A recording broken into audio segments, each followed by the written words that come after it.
ఆగండి ఆగండి రెసిపీ విందాం.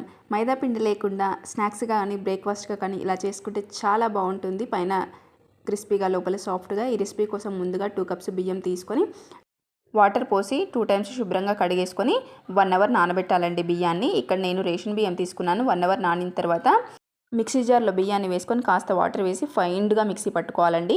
మిక్సింగ్ బౌల్లో ఈ బ్యాటర్ని వేసుకొని ముందుగా 1 కప్పు ఉల్లిపాయలు, అలాగే 2 రెమ్మల కరివేపాకు తురుము, పచ్చిమిర్చి పేస్ట్, అల్లం వెల్లుల్లి పేస్ట్, ఉడికించిన పొటాటోని స్మాష్ చేసి 1/2 టీ స్పూన్ ఉప్పు వేసి బాగా కలుపుకొని డీప్ ఫ్రై చేసుకోవాలండి. పునుగుల్లా వేసుకొని చాలా బాగుంటుంది. పైన క్రిస్పీగా లోపల సాఫ్ట్గా. కొద్దిగా వాటర్ వేసుకొని ఇలా జారుడు పిండిలా ఇలా కలుపుకొని పునుగులు వేసుకుంటే చాలా చాలా బాగుంటాయండి.